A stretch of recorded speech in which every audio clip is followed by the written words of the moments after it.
It's the Center Fantasy Football Podcast. Welcome to the party, pal! Yes! Yes! Yes, this is my favorite part of the game. Analyzing all of the league matchups week to week. You can't win! Get him a body bag! Finish him! That is a bit above average. I said this sucks, and basically so do you. And discussing the boom, bust, and hidden gem players throughout the league. We ain't found shit! What the hell is Brett Favre doing here? I'm in town to play the Dolphins, you dumbass. Dan Marino should die of gonorrhea and rot in hell. Laces out. Touchdown! And here's your host, Allow myself to introduce myself. David Harbatkin. Hello and welcome to the Center Fantasy Football Podcast for Week 4 of Season 10. Joining me on the program today, my opponent. Interesting matchup we have this week. The esteemed coach of the Hackettstown Hagglers, Mr. Gazelutsky. He almost said finest. Well, the finest is what did you say for the finest is? Well, he's in London right now on vacation, watching Wimbledon, and unfortunately, his phone's stolen. Yes, so he has no ability to communicate with us. Yeah. So we could, go over the exciting action. Did he win this week? He won, actually. So, it was whatever. Let's take a look at last week's games. Should we start on that matchup, or should we start elsewhere?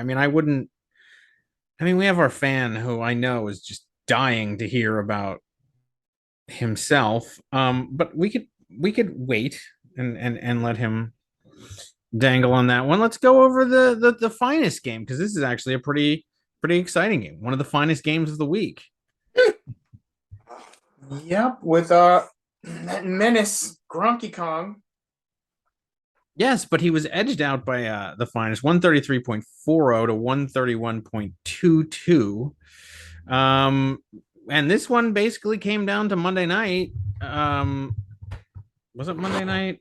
No, it was Sunday night. What was the time? It was Sunday night, sorry. Where Javon Williams once again pulled it out for him, outperforming Ayuk. Not necessarily outperforming him, but getting him, because he didn't. Ayuk had more points, but got enough to get him over the hump to win the game. So 29 for Burrow. A much better performance for this time. Lamar has just been on fire, 47.42. Oh my goodness. Gabe Davis, only 6.7 points. I believe there was an injury involved in that. 12.9 as previously alluded for Ayuk. Curtis Samuel with 13.1, and Thielen finally gets 18.1 points. Derrick Henry, also another finally, with 25.30 points. Najee Harris with 13.1, 17.3 for Chubb, only 5.4 for Miles Sanders. Kelsey with 17.9 points to Higbee's 10. 9 for Williams, as mentioned, and Kamara, who's been struggling all season. He has not had a finally moment yet, gets 7.3. 4 for the defense, 4 for the kicker, 2 for Gronky Kong's kicker, 8 for the Kansas City defense, and 18 for the Philadelphia defense. So, and that ended up coming in huge, as he needed pretty much every one of those points. 89 sacks for the Philly D. Oof. Yeah. 9 sacks and a fumble recovery, and only 1 to 6 points allowed. So, which, even though they had 8, I don't know. Does it not count? Was there a safety? I didn't watch that game. Was there a safety? I don't know. Have a points correction? No, it's not a points correction. I think if the defense didn't give up the points, it doesn't count. So maybe, was there a safety in that game? Because then it would be. Who knows? It looked like they went for 2, I think. I don't know. Yeah, but that should count against him. I I don't don't know. know. Could this be a Friedman loss? He would be pissed back from London to find out there was a point I mean, correction. I think we're Oh, it was stolen. aren't we out of the point correction? That would be ironic if that's what actually Not only is your phone stolen, when you finally get it back and open up the app. your points were stolen as well, and your win was stolen. um wow, look at these points. So all right, Russell Gage gets 24 points on Gronky Khan's bench, but look at these points on his bench. 20 for Boyd, 24.7 for Williams, 21 for McKenzie. Who he drops, by the way. It's just a mind-boggling move. I mean, I think probably the guy who stole his phone might have dropped it for him. Can we? Was it Gronky Kong who stole the phone? Yeah, he paid somebody to have somebody steal his phone at the pub. Exactly. Yeah, I don't know.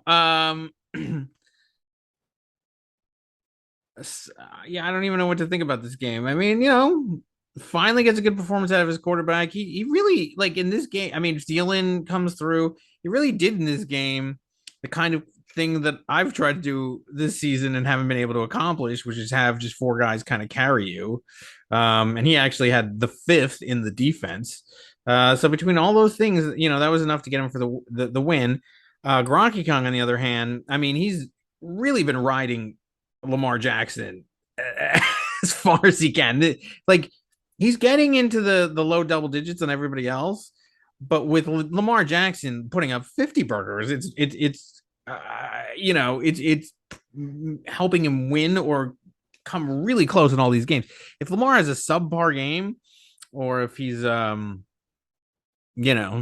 something were to happen to him, I don't know. This team could be in trouble. 7.3 for Kamara. I mean, that's just been a terrible. I mean, New Orleans looks atrocious. I watched a lot of that game. I think you did too. Oh yeah. They just look so bad. Right now, I mean, look at Lamar's numbers: 26, 48.6, and 47.2. I mean, he's got to be the hottest quarterback in the league right now. Oh yeah, by far. And he has a humongous shootout with Buffalo coming up. That's going to pile on the points. I know. I wouldn't be surprised if he got 50 again, or very close to it. I mean, you see Tua getting 50, and then he cooled off to like 13. But Lamar is just, the man is red hot. Well, because these Baltimore games are just shootouts. So yeah, I mean, does Gronky Kong even have any business being in there? I mean, if it wasn't for Lamar, it wouldn't even been close. I mean, the rest of his, like you said, Kamara 7.3, Higbee, he's been underperforming all season. Chubb, Chubb's going to get. Chubb's been okay. I mean, what has Chubb gotten? Like, Chubb has been 15, 32, and 17. So, and certainly the 32, of course, was against me. But yeah, of course. Which, by the way, is bringing out all the critics, because of my record. But let's face it, I lost to Lamar and Chubb in 1 week. I mean, there's nothing I can do that way. I mean, but whatever. I mean, he picked up Curtis Samuel was an outstanding pickup by Gronky Kong for like $4. Yeah, that was. And he picked up another one, which we'll get to later on, for like $2, which pissed me off. I mean, he's really. I mean, like I've discovered that if you really want somebody in the auction, people will bid minimal amounts of money at this season. It seems like you can get them for like $5. At least, like if there's anybody that you're eyeing, I'll tell you this: if you're eyeing somebody, he's not going to slip through the cracks. Right? He's not going to. Right. Somebody. And I think that has a lot to do with the fact that there's so little out there that the person that you're kind of like, I think in previous seasons that you might have been like, oh, I'll just get him. I'll just pick him up after the auction's done because nobody's going to want him or whatever. People are getting these guys for like $1 and $2 because nobody's bidding. Like, everybody's kind of seems to have had the idea, oh, I'll just get him later. And then $2 is getting the bid, is getting the guy. But yeah, we could talk about that later. But yeah, I mean, look, Gronky Kong is very active as always on the waiver wire. In fact, when he had dropped Noah Brown to pick up Gallup, I think I said to you on a phone call, well, we know that Brown must not be playing or something, because if Rocky Kong is already dropping him, he's got to be gone. Yet, you know, I guess Gallup didn't play and Brown did. If So, player moves has ever been recorded in these leagues, but Whalers with 3 weeks in, he has 40 moves. That's quite a lot. oh, I mean, he literally, Of course, our guy Gronky Kong with 25 moves already. yeah. But all right, And but let's talk about that when we get to the transaction part. But so any more on this game? I mean, just a very exciting game. no, I mean, those congratulations, man. He pulled it out. I mean, Lamar kept Gronky Kong in there, but it was just, Manny was just too much. Well, Lamar kept Gronky Kong in there and Philadelphia. And Henry, look, his guys performed finally. Henry performed, Burrow performed, Kelsey has been for the most Here's the part. problem, Manny, though. Are you gonna get those kind of numbers out of Thielen going forward? Probably not. I don't know. But you got to feel bad about losing your phone, but good about winning the game for the time. But I mean, Minnesota overall is like, we'll get to Whalers' numbers with Jefferson later. It seems like Minnesota's offense is tanking right now. Dalvin Cook is hurt. I think that they were over hyped to be the preseason. But let's talk. Well, you want to go to your game and we can talk about Whalers? Okay, yeah, let's go. Let's jump into this matchup, which Right. which ended was a very different outcome, obviously, because some of his players didn't, perform up to par. I was a little bit worried because the Raccoons' reputation. Yeah, I drop a guy, they pick him up. So I was playing against ex-Hagglers Lockett and Carr in this matchup, and Whalers did get his twofers to Devontae Adams, but it seems like the Raiders are not using him properly. They keep trying to spread it out to all their other guys, but Carr is not Aaron Rodgers. And you can't just sprinkle it to Adams at your leisure. So I'll go over this game. So Carr versus Allen. I mean, Allen got his points. He had a critical underthrow in the fourth quarter against the Dolphins. Otherwise, that would add 6 points to that total for him. But Carr, pretty much matched up to him very well, 23-30. Tyreek Hill didn't do shit in that game. It seems like everybody got theirs except for Tyreek Hill. But fortunately, on the other side of the coin, Jefferson has Kirk Cousins throwing to him. And Jefferson, of course, in week one, we thought that he was going to be like, oh my God, it's Justin Jefferson, 39 points. But as you can see, 10 and then 4. No, so here's the thing. So as far as I mean, people were saying that Jefferson was going to be Cup, and I was just always like he was going like as the sometimes even the number one wide receiver. And yeah, I mean, it seems like everybody forgot who's throwing to him. Well, he had everybody believing in week one. I mean, 9 receptions, a buck 84, 2 touchdowns in week one. I mean, who wouldn't believe it? But then, Kirk Cousins is Kirk Cousins. New offensive coordinator, new coach. It doesn't. He's Kirk Cousins. He sucks. Yeah. And I mean, again, so you want to look at the Lions game or the Philly game in week 2. He had big play Slay covering him, and he basically shut him down. But there's no excuse against Detroit in week 3.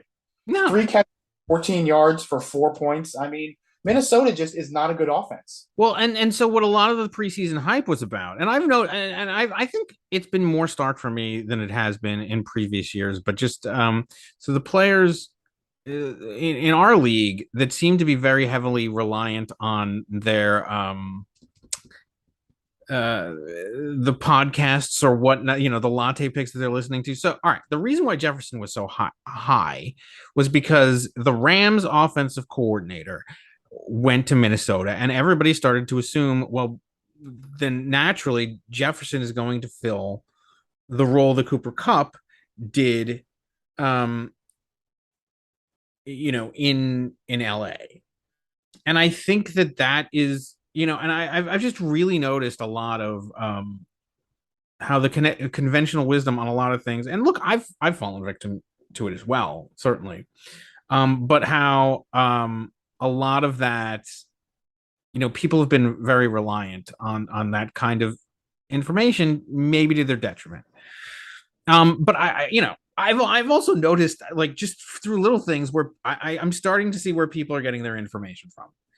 Like today, it's clear that Whalers is getting his information. At least I'm not saying all of it, but a lot. He's getting Schefter information. Let me tell you something, because I just happened to be on Twitter, but even before I got an alert from it, I just happened to be on Twitter and I just saw that he posted that Schefter had posted about CMC being injured. And before I could even, before I was notified, before anything else, Chuba Hubbard was already on his team. Now, I don't even think Chuba Hubbard is necessarily going to be the backup if CMC were to go down, and I don't think that CMC is down. But I mean, it was just obvious to me that is a source of his information. So I forgot there's somebody for Gronky, not for GronkyCon, because I'm still waiting to find out where his information is coming from. But there's these little things that people are doing that I'm starting to be like, oh, that's where they're getting it from, and I don't know.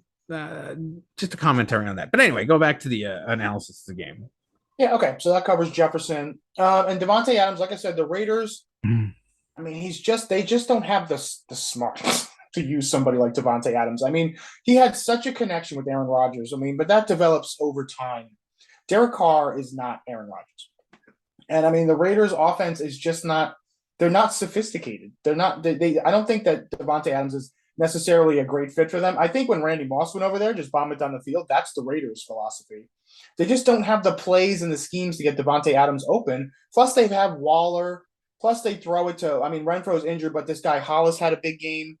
Like, the Raiders they don't know what they're doing on offense. And it shows they're the only 0-3 team in the league. And it's really their coaching that sucks.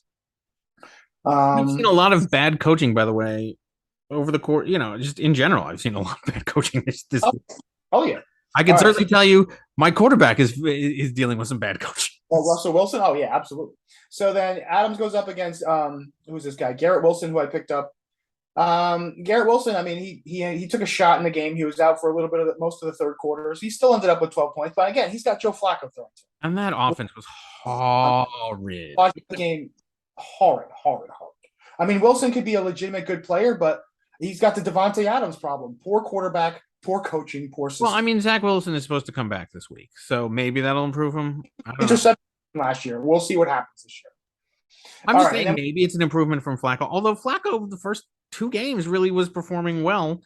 I thought after those first two games, maybe he had something to prove. Trying to, with Zach Wilson on his heels, of course, I could not have been more wrong. Anyway, go ahead. Okay, and then we got another player on Wales' team, definitely that underperformed from the previous 2 weeks. This DeAndre Swift, but I believe there was an injury. He had 7.6, so I mean that number obviously could have been a lot higher.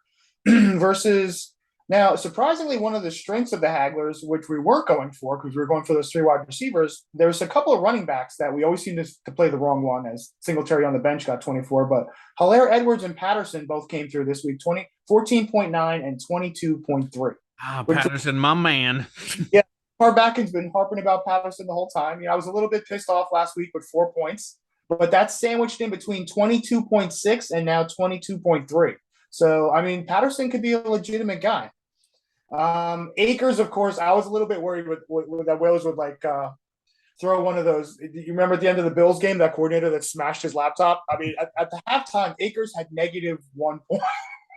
But he really poured it on in the second half. He had a rushing TD and almost had a second one, but actually he fumbled at the 1 yard line. Otherwise, he could have 16 or higher. So I think Akers is not a lost cause for Whalers. Kittle versus Knox. I mean, Knox is riding the pine. I've got a new tight end this week. I'm tired of this guy, but Kittle, I've been telling you all season long, this is Debo's team now. And they're starting to move away from Kittle. As you can see, it doesn't matter. I mean, this is his first game back from injury, but I mean, 4 catches for 28 yards. I mean, that's not vintage George Kittle. Which is really interesting with Garoppolo coming back. I mean, you'd think that maybe Kittle would have if he was going to have a good game. I mean, now, if those were the kind of numbers that with Trey Lance throwing to him, you would understand. Trey Lance is a running guy. He likes Debo, but with Kittle, you think would be, the bread and butter for Garoppolo, and he still only puts up 6.8 points. Now, granted, maybe the Denver defense had a lot to do with that. There was a meme that they should have paid 250 million to the punter for Russell instead of Russell because they a ridiculous number of punts in that game. But again, it's just offensive woes. I mean, 11-10. That's not a fantasy score for anybody. And then Lockett, of course, had a great game. I was at one point he was going to be knocked out of the game, but somehow he came back in. But on the other side of the coin, who's this guy, Mr. Greg Dortch? Let's take a look at it. Now he's rostered by 28% of the league. Wow, so here's the interesting about so Dortch is the replacement for Rondell Moore. Now Yes. Rondell Moore happened to be on my team. I dropped him. Whalers picked him up, of course, because he picks up everybody, and then drops him to go pick up CMC's backup. So anyway. Yeah. So he had a surprising 17 points, and Lockett kept up with 6.6. I mean, and the defense is, at that point, whatever, because it was pretty much out of reach. Another interesting thing, weren't you considering sitting your defense and kicker for the Monday night games? Because my left McPherson in week 1, who cost me 5 points. If it was going to be close, I was going to actually sit the kicker and the defense. But fortunately, we didn't have to. And the Giants, I mean, they're horrible. And you ended up getting like an extra 24 points out of it. So 24 points out of the deal, which is good in overall point differential. Yeah. But yeah, I mean, there were players that underperformed. I mean, if we look at the bench, I mean, Whalers is starting somebody next week in New Orleans. This guy's red hot. This Olave, this oil of Olave, this guy is on fire. And he's the only one that seems to be doing anything on that team. Yeah, I mean, 13 targets the last 2 weeks, and he finally delivered 9 for $147, 23 points. So, I mean, the only thing is the game is in London, and everybody goes out carousing the night before, and it's Jameis. So, but I mean, moving forward, I think this is the guy in New Orleans. Also, even by the way, Olave was Thomas is hurt again. Olave was another guy that was gotten really cheap. I mean, so he was initially on somebody's team. I don't know. He kept getting dropped and back and forth and everything, but he was picked up let's see, a couple of weeks ago. So not this past week, but the week before that, I believe. Okay, I'm trying to find it. For a cheap amount, yeah, for $8. So I know that the Whalers, was interested in Russell Wilson. He's got a pretty good nucleus. If the Vikings and the Raiders can get their act together with these 2 wide receivers, they could be pretty beastly. Obviously, Swift, when he comes back, is going to be the centerpiece. I'm not so sure, and we've been saying this all season about the Whalers, from Swift down has been the issue. And I know Whalers is always on the prowl. He's always looking to put together the pieces. He might have something in Olave, but as you get down underneath Swift, all of these areas here could, they could be upgraded. And I know he's usually working on that, but a sub 100 performance, obviously with Jefferson and Adams, you're going to get more points than this, but you can't be hovering around 100 and be competitive in this league. And I mean, Eugene's got a pretty decent roster, and he's been in the 130s, 140s. I think Whalers can get up there, but it starts with Swift down. I mean, this is his second time in 3 weeks. I mean, so the week before he only got 89 points. Ooh, yeah. That's what I'm saying. Like these bottom guys, I think there's some upgrades that can be done there. And maybe when Robinson comes off the injury reserve, and then Prescott will be back, he's got some things that could boost up his roster, and Olave inserted in there will be fine, but he needs more firepower. And I think, the Raccoons will find it. They always do. Oh, yeah. But, I mean, look, I've seen him. I don't remember what season it was, but he was like left for freaking dead. He was like 2 and like he was like a couple years ago, and he might have. He ended up scoring the most points in the league. Yeah. So he's like Rasputin. He's not dead. Like, do not count this team out. No, absolutely not. And I mean, that's pretty much it. I mean, the bench is whatever. And he's got some people on injured reserve. If he can fit those guys into the lineup, those numbers can skyrocket. Yeah. Yeah. I mean, I don't think that it's time for him to press the panic button just yet. particularly not in this league, and particularly not this season where there's just been such low scoring just across the board. With everybody. I mean, like there's been individual pockets of players that get like huge numbers, but scoring seems to be down in general, like for totals for the teams this season. And then uh, even the records, I don't think, I mean, we're early, but it's not that huge of a gap between anybody else. There's like a lot of people with negative team, there's only two teams that are undefeated at this point. I Yeah, think. there's only two teams that have no wins, which Yeah, they can get. well, no, but it's true too. Yeah. So we're in your position now. So whatever. Oh yeah, close to the where the hagglers start to shine. Mm-hmm. You still have about 1 or 2 weeks to go. Exactly. When you're in my, we've traded places. Mhm. All right. So anything else on No, that pretty much covers it. Oh, but I do want to comment on your bench. So yeah, I mean, look at your bench score: 78 points from the 16 for McLaurin, 11 for Gibson, 24 for Singletary, and 20 for Stevenson. I mean, it's a wealth of riches over there. And then on top of that, I know that you were getting some grief from Manny about playing the Dallas defense, I believe. I mean, they Yeah. came through as well. So hmm. Yeah, I mean, and if this guy on the bench, Keenan Allen, ever gets his hamstring fixed, I mean, he could be a major contributor too. But so far, he's done nothing. Yeah, I mean the Hagglers look pretty good so far. All right. Moving on to the next game. Well, let's look at a guy. Let's go down to Bowtie. There's a guy who would had a chance to battle for 3-0, but he's had some bad luck. He has, yeah. So What was it? 0.28 points slid him into the 1-1 spot, and then he slips on a banana peel. oh my god, yeah, I know. I mean, he was what 4 yards away from. He was poised for 3-0, and we've gone backwards now. So good quarter. I mean, the quarterback matchup, it ends up being 20-19. Rodgers and Mahomes, the State Farm competition there. And as far as wide receivers, Diggs gets 14 to Allen Robinson's 4.3. So Robinson had a terrible week 1, a good week 2, and now back to a terrible week 3. Deontay Johnson had a good game in that. He kept getting a lot of receptions in that Thursday night game. So 16.4 points for him, 8.5 for Mike Williams only. For the Lightning Rods, I mean, the Lightning Rods, they've been actually a surprisingly successful team. Now this hurt them. Montgomery went down early and only got 1.1 points. And Dalvin Cook also went down with an injury in this game with 13.6 points. Kareem Hunt with 9.1, and Dameon Pierce, another guy who was highly touted, ended up getting 18.1. Against Chicago there. So Hawkinson with 10, 5 for Waller. Bateman with only 5.9 and 15 for Pittman. And then the kicker, 6 and 9 and 8 and 3 for the defenses. No major bench. I mean, this was just I don't even know what to say about this game. Well, I guess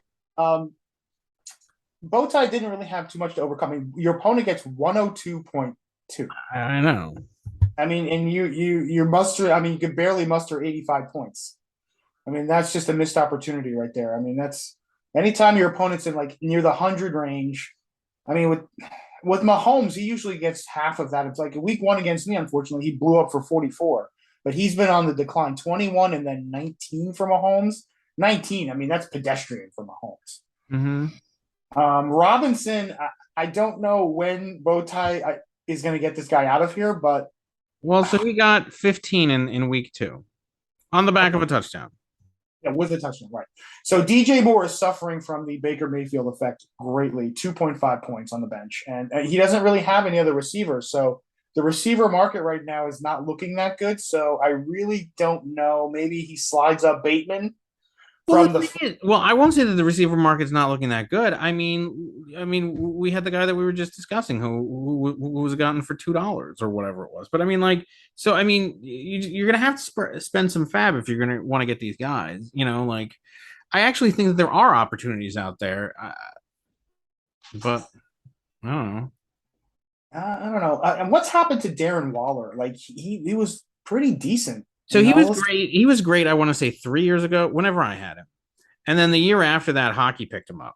So maybe it was two. Yeah, it would have been 3 years ago. So then hockey had him, and now this year.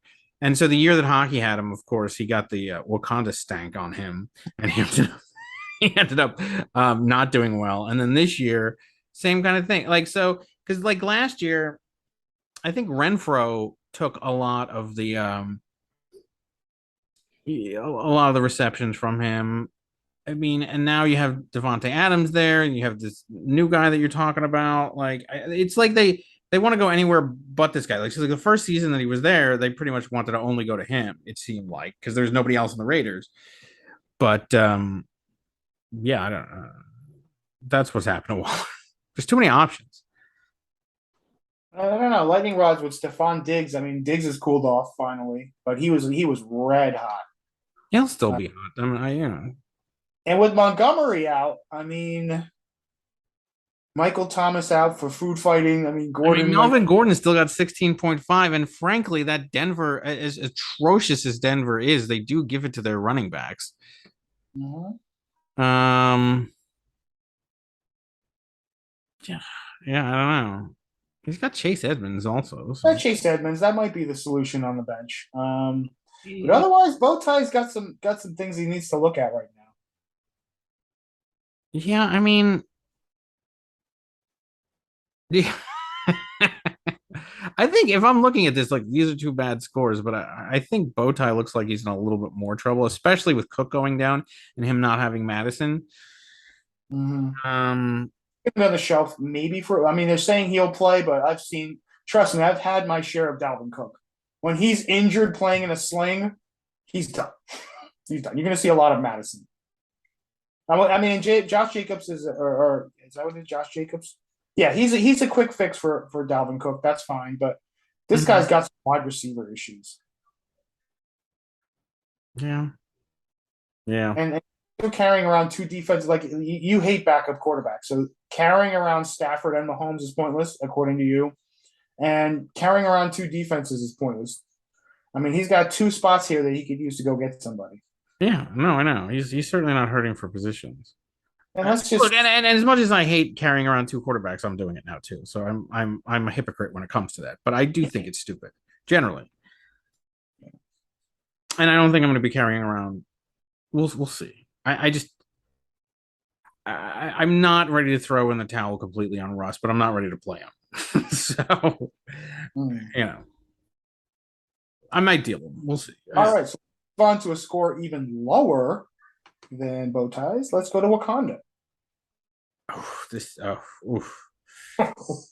So Tillett Trey 3-0, and frankly, his scores have been I mean, it's hard to be 3-0 when you're playing people that get 76.9 points. So, I mean, yeah. So he's had, let's see, week 1, Tillett Trey got 115. He beat the Lightning Rods 115 to 102. Week 2, 96. He beat Manny 96 to 80. And then this week he beats Wakanda 107 to 76. I mean, you want to talk about a convenient schedule. Yes. Okay. I mean, it looks good on paper to be 3-0. It looks very good on paper. Let me tell you something. But I'm not. I don't question what's in the. Well, not when the blowout score is 107. You're getting 107. That wouldn't have won many games this week. No. That would be 1, 2, 3, 4, 5 people. Yeah.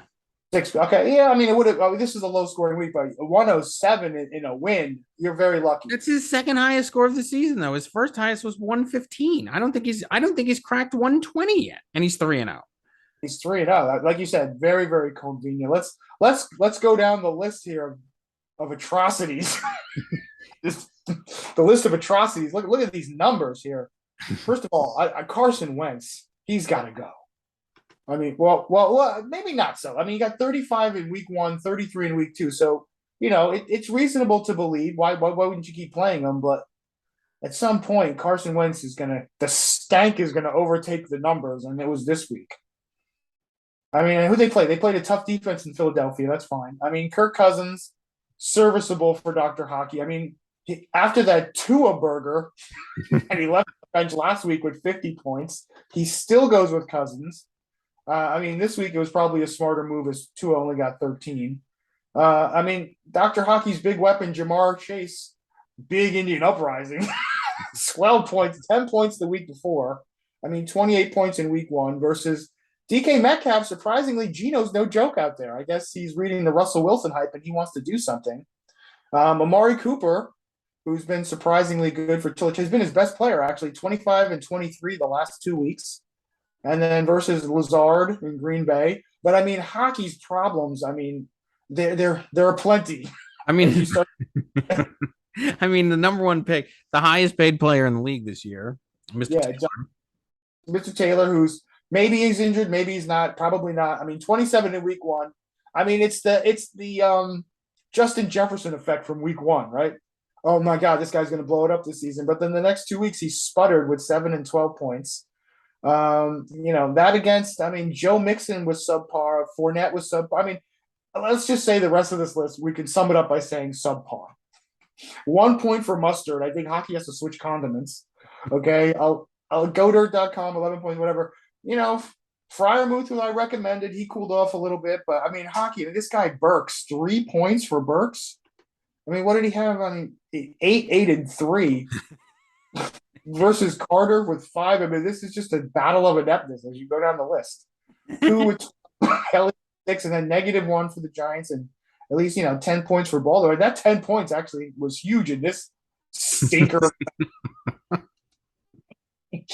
I mean, that could have been the difference between victory and defeat if hockey's defense had at least gotten their 10, right? And Tillits goes down to 1. That's the difference in victory. And then the bench there's plenty of stank on the bench. I don't know where either of these teams go. I mean, Tillett doesn't have to worry; he's 3-0. But hockey, I mean, you could be looking at a 1 and 13 if you don't clean up some of this mess. Where's he getting the 1? Well, he already has the 1. Oh, he has the 1. Sorry. Already. Who does he have the 1 against? Whoever he beat in week 1. I don't even know. Oh my God. Okay. Yeah. Sorry. And I mean, I'm looking at hockey's bench. Like, help is not on the way. And I haven't seen him make moves. I mean, okay, so he's got the replacement for Dalvin Cook. Okay. Poised to have a big week. Palmer, I guess, maybe for an interim if Allen doesn't go. Keenan Allen. I had Palmer. That was actually a trash can pickup. Mm-hmm. I mean, he's gotten double digits the last 2 weeks. That's fine. Valdez-Scantling is doing nothing. Gainwell with 0.6 is doing nothing. I mean, McKissick he's got double digits, but I mean, hockey's got a lot of issues here, and I don't. He said he was looking for a third weapon. I don't even see 1 and 2. And Kimmel, I mean, if Kimmel could just keep rolling against easy opponents, he could be undefeated.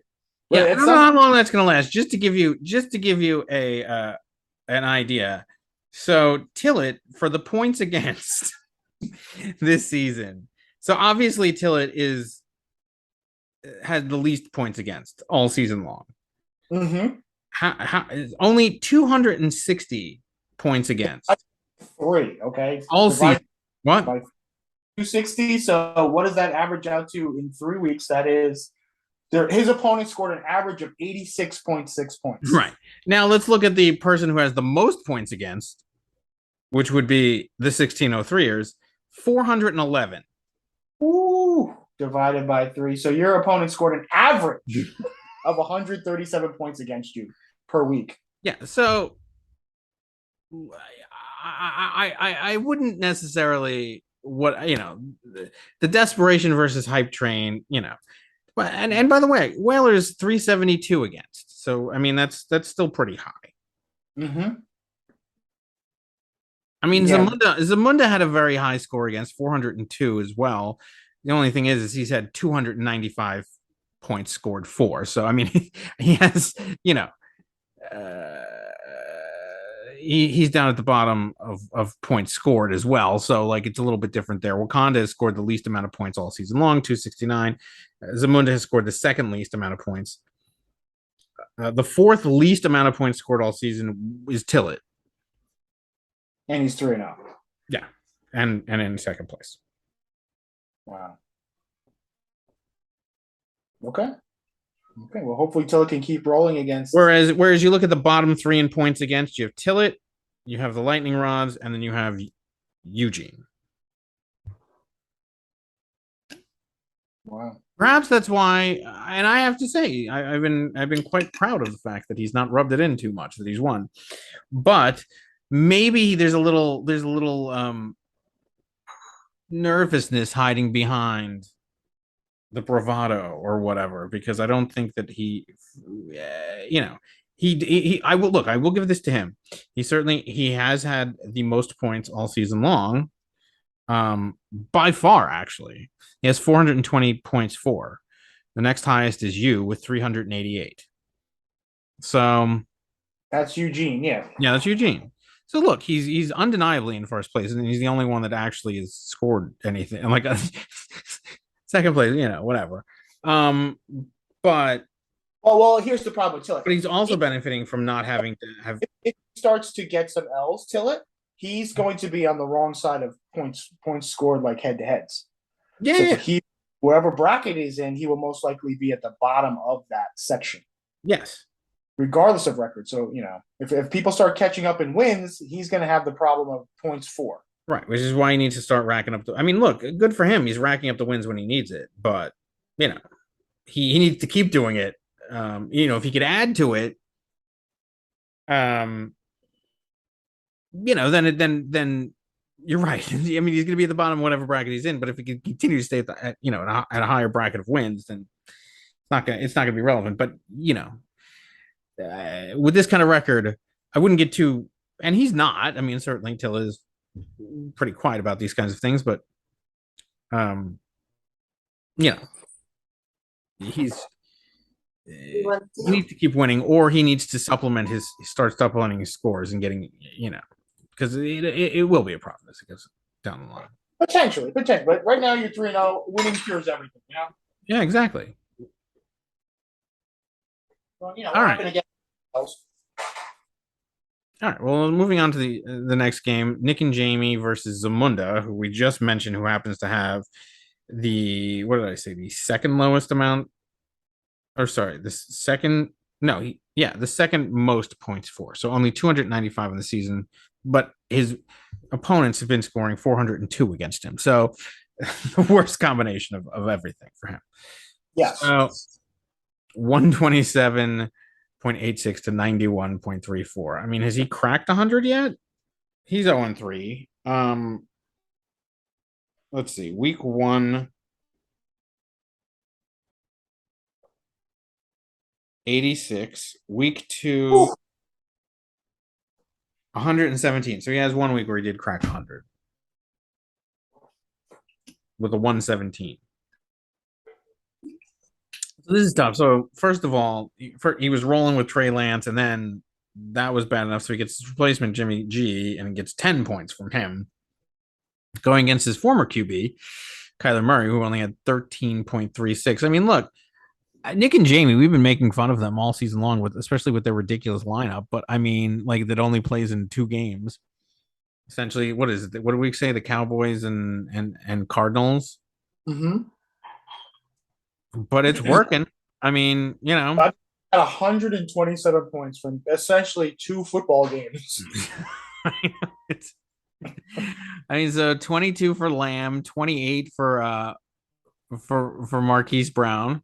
So right there, that's nearly 50 points from his receivers and from 2 different games, as opposed to Deebo Samuel and Waddle. He finally played Waddle, so 15. Mm-hmm. Day late and a day short. Playing both running backs on the Cowboys, Elliott and Pollard, managing to get 25 points right there, or 20. Yeah, right. Yep. Eckler, who's been kind of disappointing because he hasn't been getting touchdowns really. And Aaron Jones with only 5.7 points. Then you got Ertz versus Tanyan. So Ertz adding to the Cardinals score, and then the one player that's not on either of those teams, Higgins with 14.3, 19.2 for Kirk, and -3 for the Chargers defense, 4 for the New Orleans defense, 10 for Carlson the kicker, and 8 for Suckup. So, I mean, I don't know what I 45 points left on one bench, 79 on the other bench. So Robinson, yikes, and 30 points for Smith on Monte Smith on the Eagles. Whew. Every week, Bickley was a superstar. yeah, he's always I know. So that's a problem. I mean, I don't even know what to say. I'm shocked at how Nick and Jamie are winning these games. I mean, like, I know that there's a lot of you know what I used to I think like a few years ago there was like, it would be like trends that people would follow where like somebody would have a certain model of style, and then like if it was successful the next season we saw people trying to replicate it. I feel like people have gotten more like they're more calcified in their own style this season. But I wonder if Nick and Jamie can pull off the two team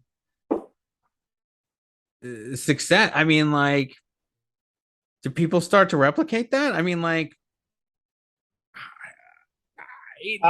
The Cowboys and the Cardinals. I don't know if those are the two teams I would pick.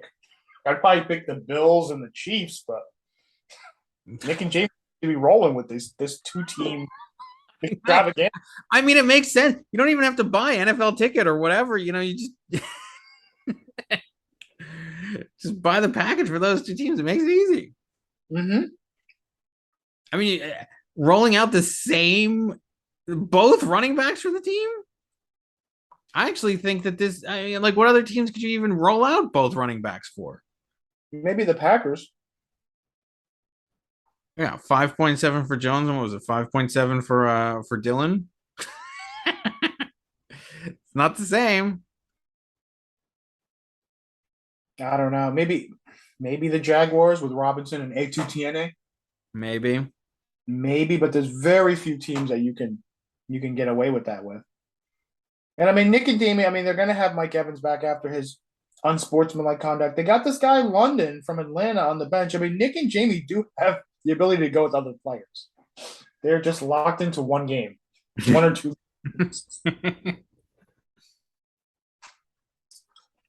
And it's especially devastating for this team. They better hope that these guys don't have the bye week at the same time, because they're going to have no roster. But the other thing is, by the way, so they're locked into these two teams, and Dallas lost their quarterback, and they're still performing. Mm-hmm. I mean, it's amazing. It's amazing what they're doing. Mm-hmm. Yeah. So let's see. The bye week for the Cowboys is week 9. Okay, that's 3 of their players out. The bye week for the Cardinals is week 13. So thankfully, they only, there's, although frankly, I would almost want them to be in the same one. Just have one week where you're just like, whatever. Mm-hmm. And then on the other side of the coin, Nicky Baby.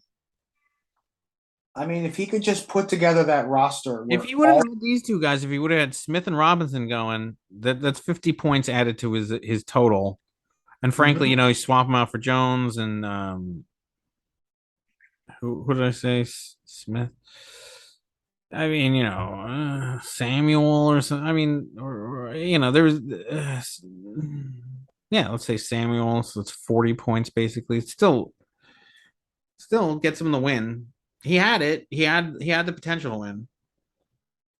I mean, Debo's fine, but there's a point where you got to like look at the quarterback Garoppolo and just cut your loss. Get it. At least don't have him as your quarterback. You got to get rid of him. I mean, he's going for 2 I mean, he's reliant now on San Francisco. So so this game was basically San Francisco versus and Arizona. Mm-hmm. I don't know. I mean, Christian Kirk is a stud. 17, 25, and 19. Absolutely. That so you build around him. You obviously you have to get Rob. You have to somehow fit Robinson into this lineup. Robinson, 19, 15, and 20. Those are solid numbers. Yep.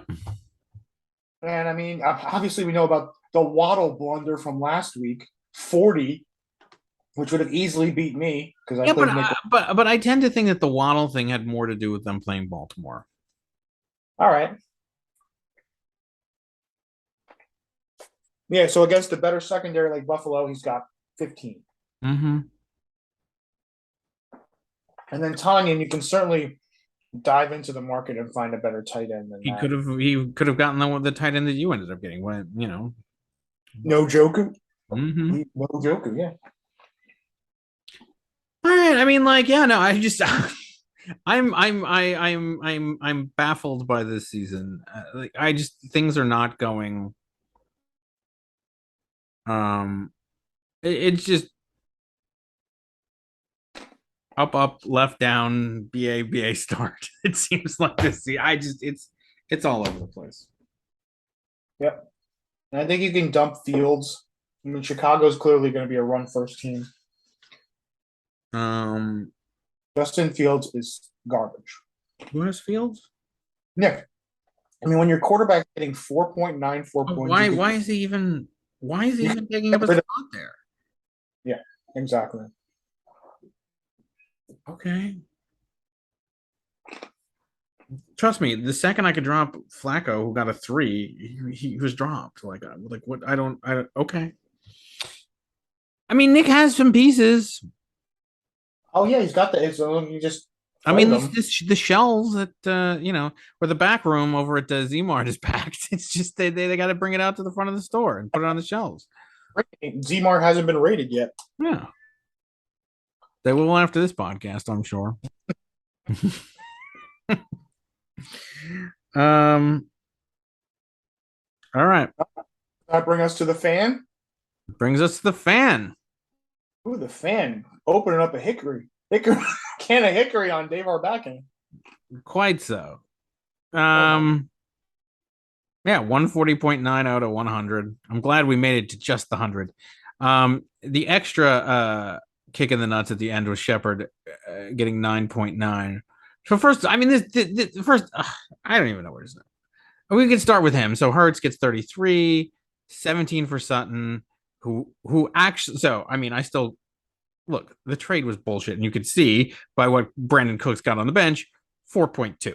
But Sutton has been a reasonable performer this year. It's still not cup worthy, even in that conversation, unless you're going to put somebody else there. And even Amon St. Brown, who I said it would have to at least be in the conversation, he got injured, I think. So, whatever. Mm-hmm. That's some karma for you. But anyway, or frankly, the other Brown, 19.5 points. He's been really good all season long as well. 25, 11, and 19. Yep. He's been great. Saquon with 22 points. He's been very good all season long. I mean, like 33, 11, and 22. Etienne, I mean, look, he's, this is his best game, and it's only 10. So, Pitts finally has a good game, of course, against me. Your buddy, the kicker, with 9, and then 1 for the Pittsburgh defense. So overall, good game for him. Yeah, another high scoring. Now, Eugene's got the most points in the league for a reason. Right. Mostly on the back of St. Brown. And well, look, and Hurts has been really good at quarterback. Just put in. I mean, I think he just put in Hurts this week. I mean, Herbert was a starting quarterback. Right, but he was also getting really good points. So I mean, he's had a really good quarterback play. It's mostly been St. Brown for a lot of it. Barkley's been playing really well. And the Browns. I think that like those players have really been carrying him. As far as my team, look, it starts with Russell Wilson sucking ass, and I cannot, like, it's just it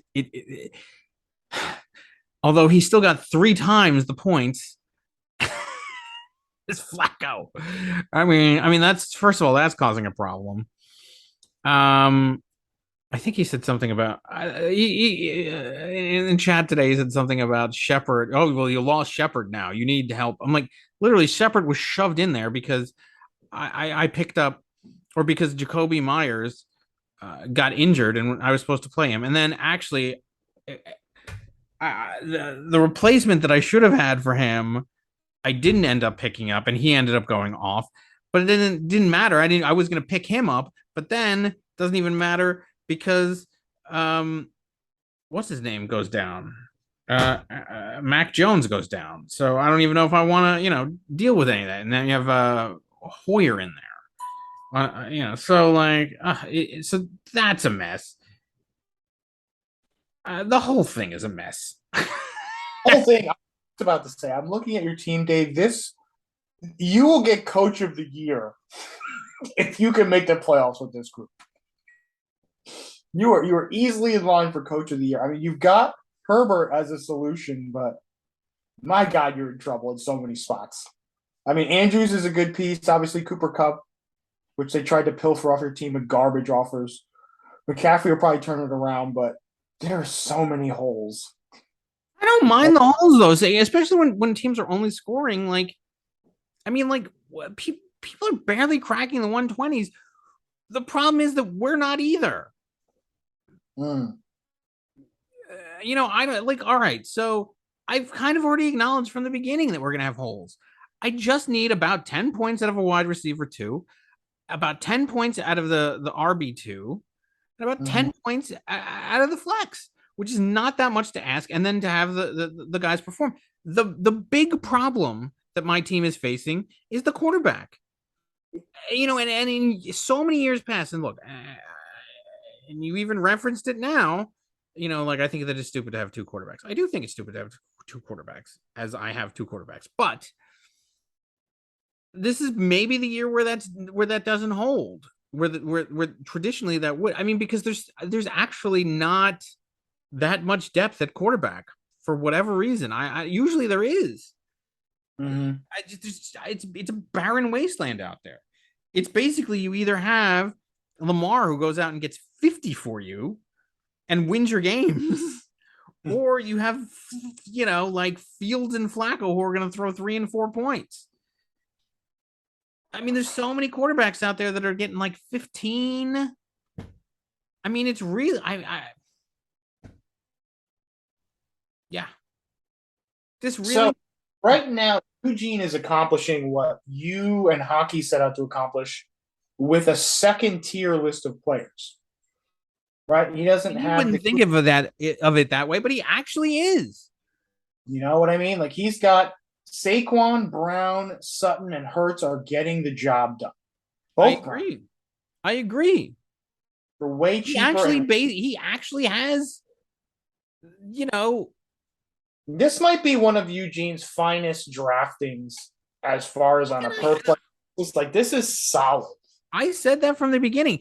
And my actual only criticism of Eugene really came in the form of that absurd trade. Other than that, I think that and the fact that with that trade, because look, his draft was good, he had depth.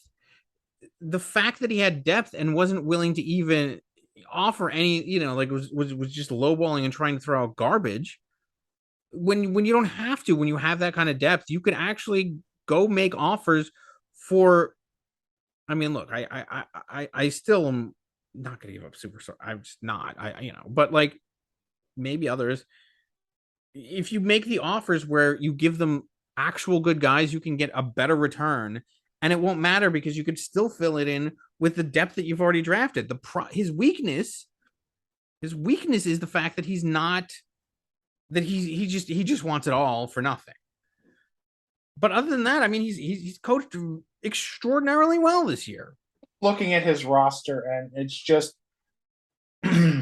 so Hurts has not missed a beat for Herbert. Herbert got 29 and 29 the first 2 weeks, and then really kind of got hurt. So in that third week, I mean, he plugged in Hurts, who got 33. So quarterback, he hasn't missed a beat. Cortland Sutton in that dumpster fire that is the Denver Broncos got 11.2, 19.7, and now 17.7. That's a consistent performer, even in a horrid Russell Wilson team. We all know what A.J. Brown's doing. We've seen Saquon. I mean, his RB2 obviously is questionable, but he's got some people. He's got Harris and Hall on the bench who've gotten double digits also. I mean, if Pitt starts to pick it up and St. Brown, comes back from injury and picks up where he left off, Eugene is going to be a contender the whole season. I know. And he And scored he the can no. actually add to it. Like, I would say, like, if he wants, like, for example, Whalers is struggling with a quarterback. I'm struggling with a quarterback. Why are you not offering, like, Herbert in there along with somebody else? And maybe you can get a superstar. I don't remember who Whalers had. I know who I have. Maybe you can peel away McCaffrey. I'm not saying that you can't, but I'm saying, like, if those offers are made, like, make the person think about those things. I mean, and he can have that kind of superstar team by targeting the weaknesses of the other teams, seeing what they need, having the ability to fill it because he's got such a deep bench. I mean, he could, So he's got 420 points. So he's averaging 140 points per week. Yeah, Far through 3 weeks. Those are solid fantasy numbers. absolutely. Okay, with a drafting of players that are nowhere near like the first 4 picks where the money's just flowing. He waited, and the people that he got. But that's what he always does. So I mean, generally, I mean, he drafts above quote unquote ADP players. So, but with there being no average draft position because you could get anybody at any point in an auction, it never really makes that much sense to me. But when you have, like, this year, he pulled it off really well because those players are performing well above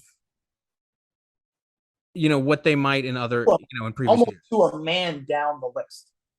And it's like, this is a Gronky Kong looking team from a season or 2 seasons. This is the kind of things I expect a Gronky Kong to do.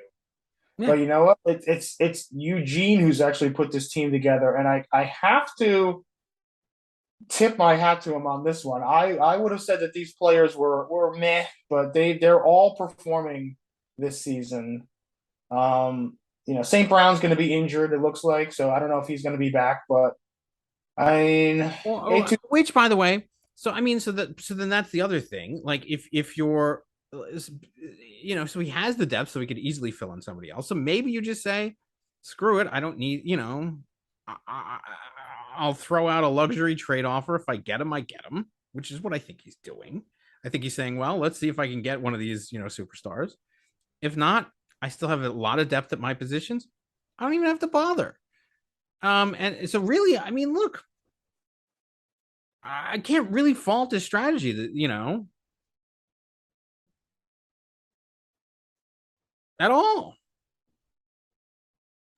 No, it's only 3 weeks in, but as averaging $140 a game. Yeah, no, it's a solidly built team that you can't really criticize Eugene at this point. His brethren 3-0 cohort Kimmel, you could say a couple things about. Absolutely, but no, look, Eugene legitimately has these points this year. He's so the average, most points average all time is 140. Or sorry, single week all time. I don't care about that. Season average all time was Eugene with 142. So he's averaging the most. So he's just like maybe a point or two less than the all-time highest average for a team, which was him.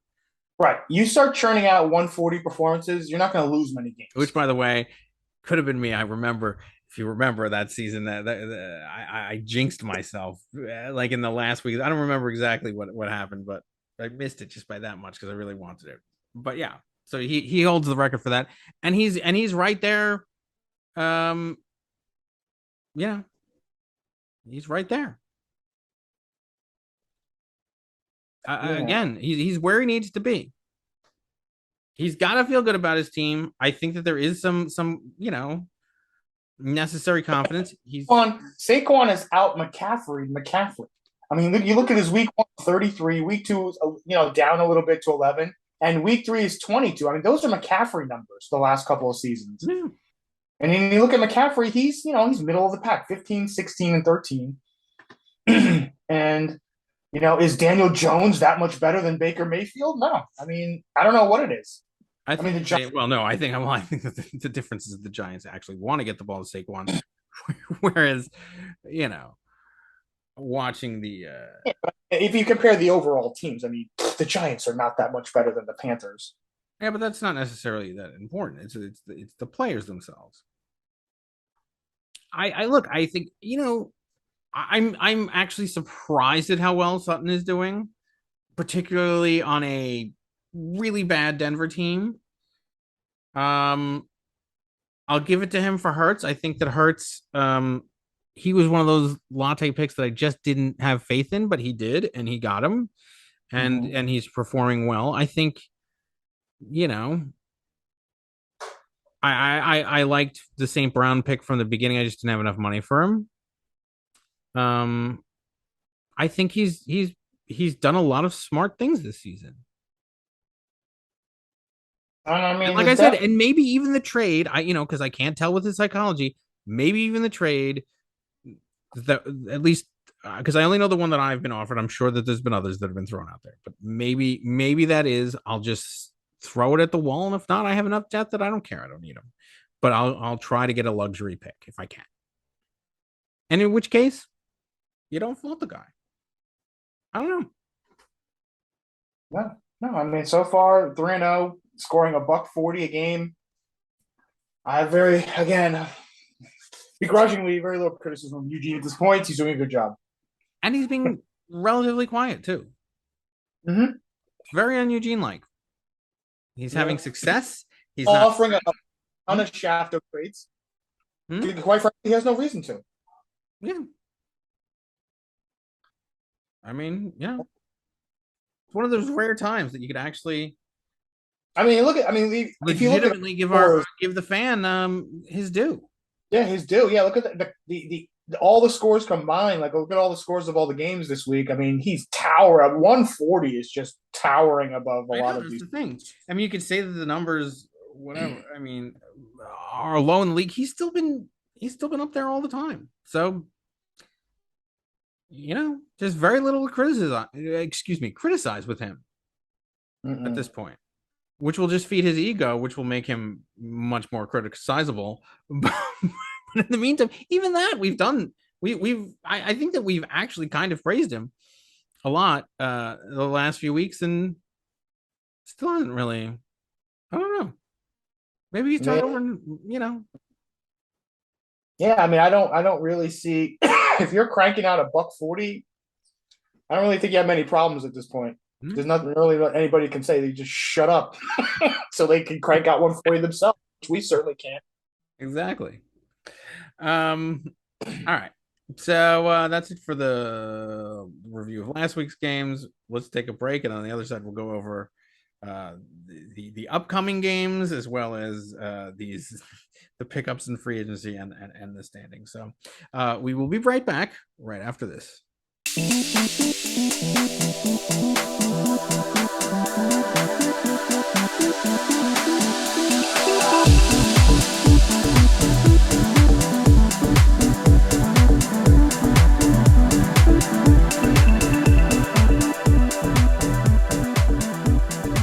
All right, welcome back. So during the break, we were just talking about some of these, some of the inside the numbers and the standings. But let's begin, I guess, by going over the. Where did this go? I can't even find. Did I close the window? Hold on a second.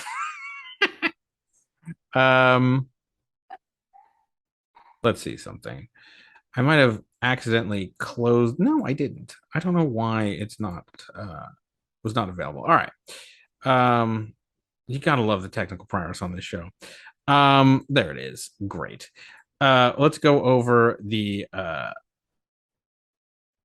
transactions, starting with the free agent offers. I mean, there wasn't really let's see, what was there of note this week?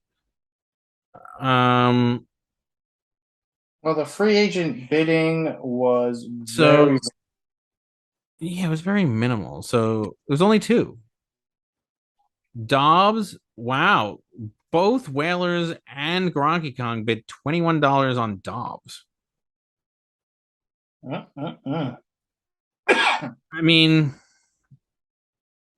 I know the hype train is all about this guy because they're trying to, you were talking about how Derek Carr is not Devontae Adams. Well, Aaron Rodgers remains Aaron Rodgers. So like, well, maybe this guy was all along the latte shows. I wish I could pin. It was on all of them. I mean, that's the thing. I watch a lot of these latte shows, and I know what people are talking about, and I just so you kind of get a feel for who's going to be, touted. I'm surprised that these guys. I mean, the top, the Green Bay defense went for $15. I'm surprised that even 6 and 5 were in the mix. I know. Well, because they're playing, so they're playing the Patriots, Okay. who lost Mac Jones, and then the feeling is that because of that, and Brian Hoyer is going to be the quarterback, going to lead to turnovers. I mean, it makes sense. But to the tune of $15 cents? No, but like, you know, I mean, to be honest with you, I honestly don't think that they're going to be that.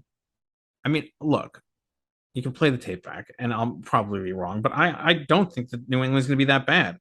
It's not like Mac Jones was like so good that like, oh my god, now well they're missing Mac Jones. What could they possibly do? They could possibly do the exact same dink and dunk offense that they've done the whole time. The defense can control the game.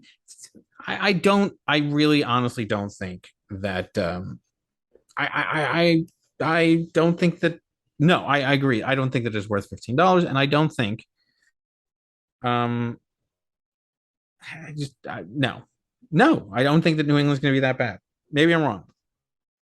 Did you pick up your defense yet this week? Because the defense that you were what? I know the defense I was looking at, but I already have the Cowboys going up against the Commanders is more than enough.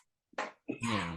Well, I shouldn't even. I mean, I guess then we shouldn't even mention the defense that we were both talking about. That should.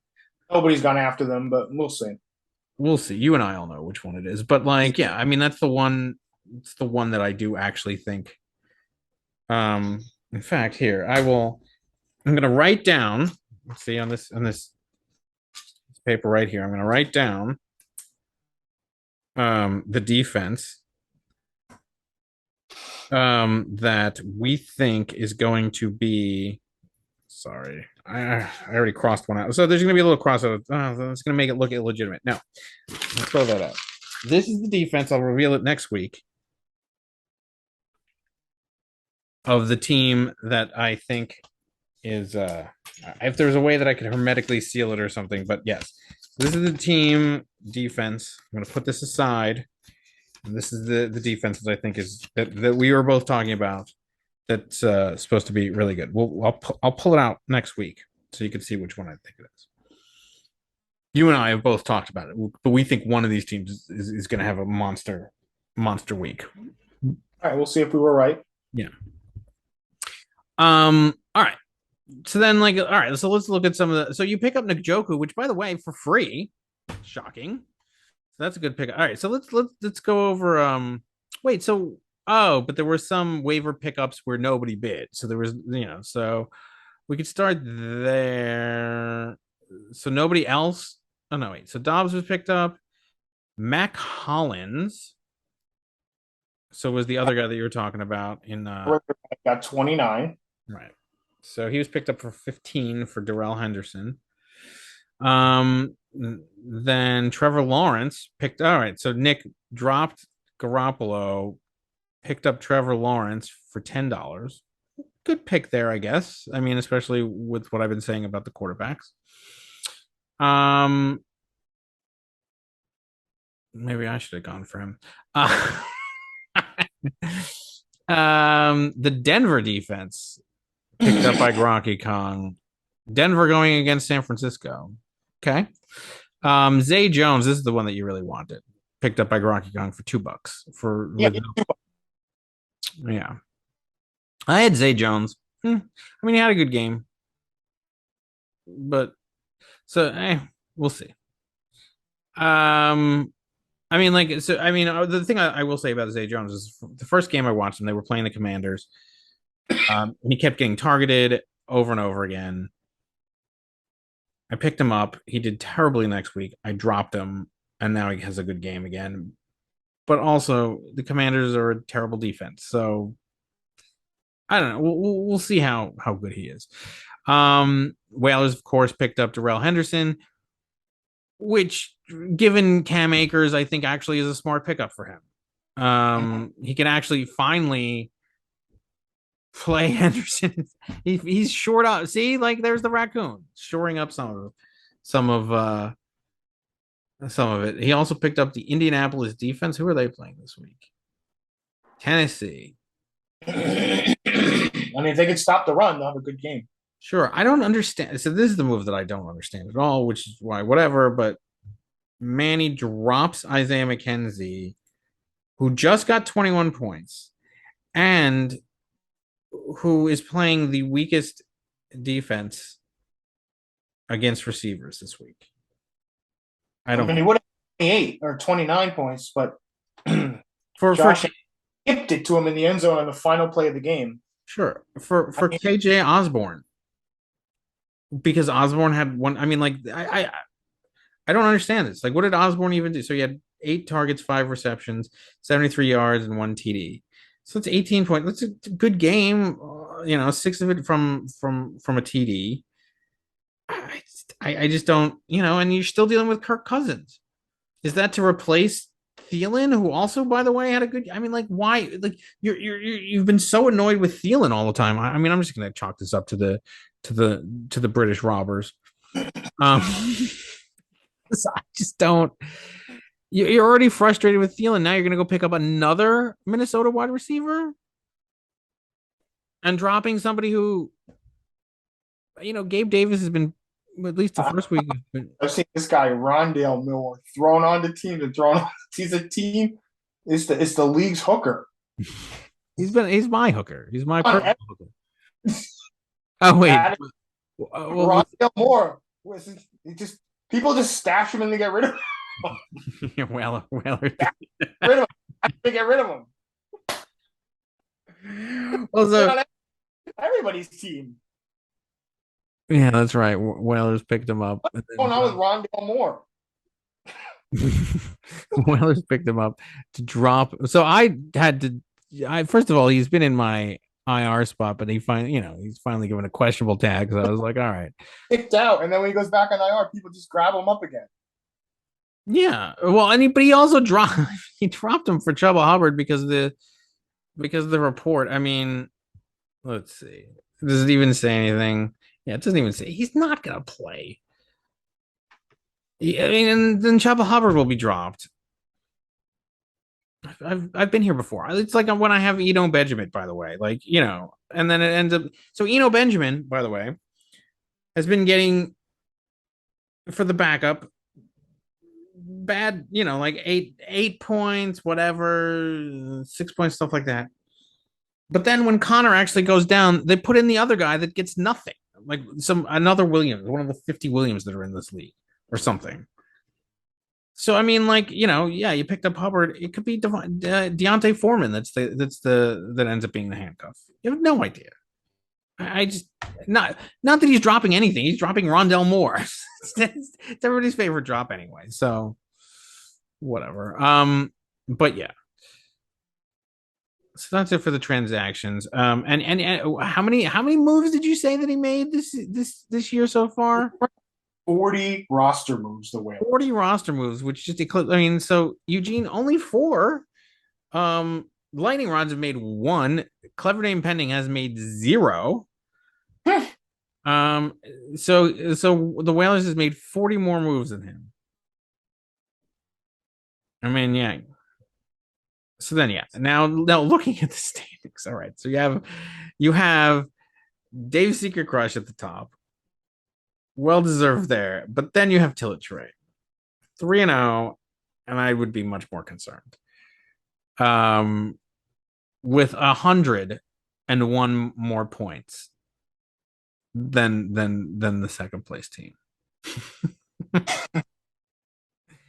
Wow. And frankly, you just out of the 2-1 bracket, so 319, you would have to drop him all the way below clever name pending. The Right, only so one in if we all drop to 3-1, right? if 3 through 6 won, Mhm. I mean he would until drop until it loses. drop into sixth. Hmm? He would be sixth. I'm telling you, whatever thing he's tied in right now, he would be at the lowest end of that spectrum.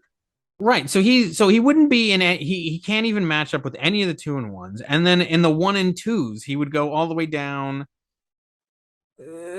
just to below clever name pending. There's only 1, 2, 3, 4 teams. More points than the Whalers, Wakanda, and Nick. And frankly, I have more points than him. Uh-huh. So you would drop to 10. I mean, so that's a paper tiger up there.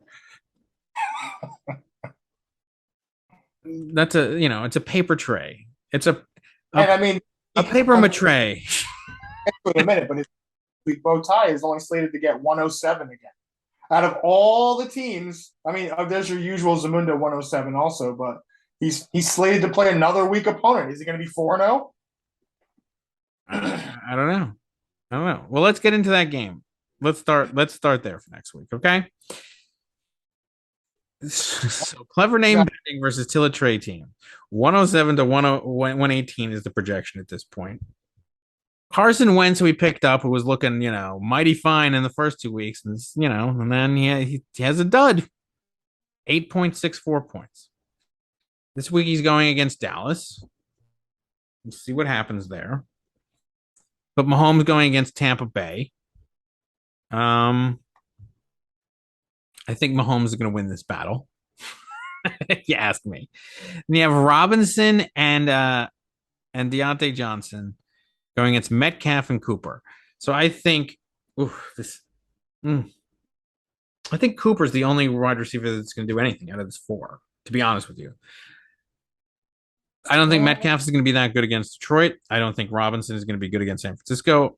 Johnson might do okay against the Jets. And I think that Cooper will have a good game. Yeah. So far, all right. I'm not even going to do my so far. All right, so let's see. Is Cook even going to play? So if Cook even plays, I mean, so we'll probably put in 9:30. So it's not like, I mean, what's that? 6:30 in the morning your time.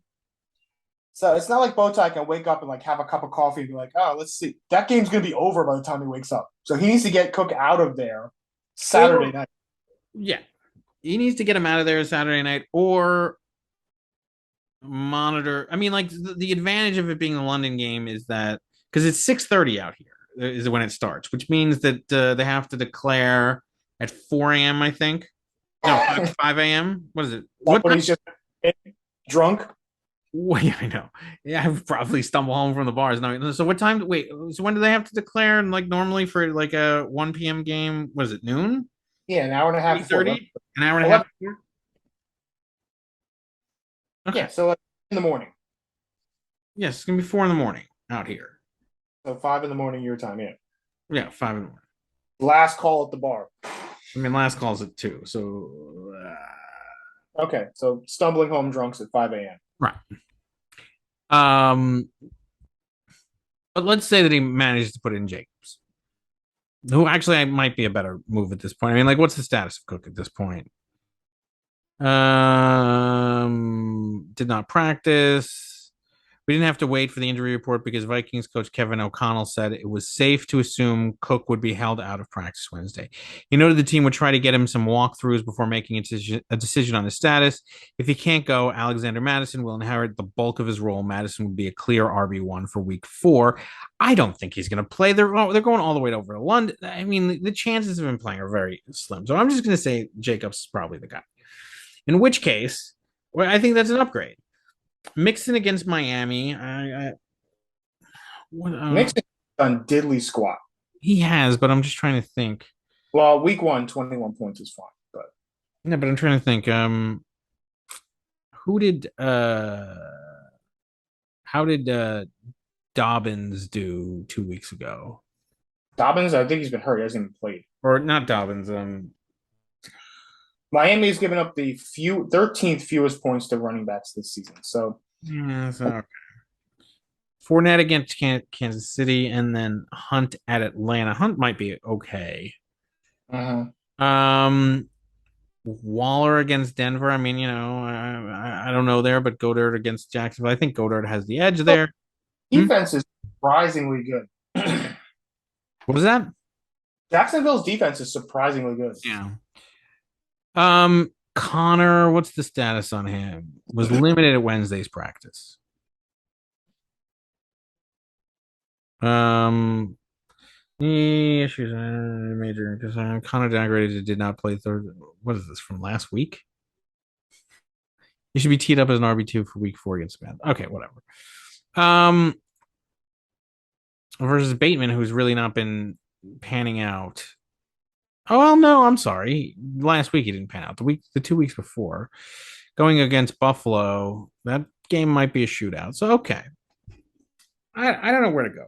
I really don't. I'm going to say that this is another dead fly that falls into the spider web of Tilla Trey. I mean, it's going to be Fortnite. Just another dead moth that falls from the ceiling into his web for an easy meal.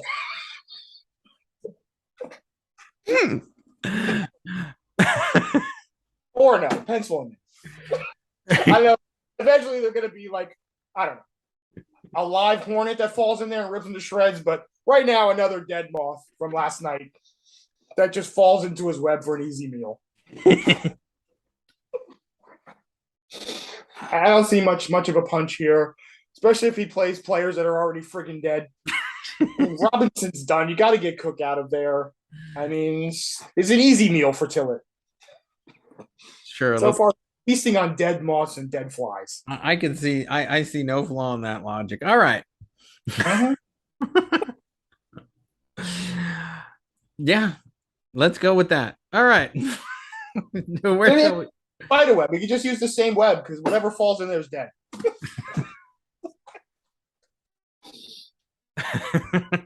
Or else a live thing struggles and rips some holes in it. And you have to replace the holes, but it's a dead moth just falls in there. You just eat it. Speaking of easy meals, let's go to this game. Hackettstown's Finest taking on Wakanda Panthers. Yes, Wakanda, yes. 127.25 to 112. Even with his phone stolen, Manny should be able to win this one. What? Even with his phone hijacked, he should be able to win this one. I don't even think he needs to make the edits. Just let him. They can steal his phone. They can steal his account. It won't really matter. Kirk Cousins going against New Orleans, actually from London. Is he going to the game? He should go to the game. How long is he staying there? How ironic. He's coming back right before the game. He's coming back Thursday. He's coming. Oh, he should just go. Yeah. Well, anyway. Yeah.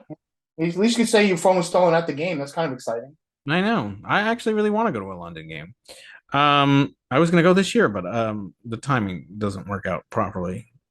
I'm actually going to be in London the week after one of the London games, which really bothers me because then I was going to and then there's like a German game or something. I don't know, whatever. I was in Mexico City. Whatever.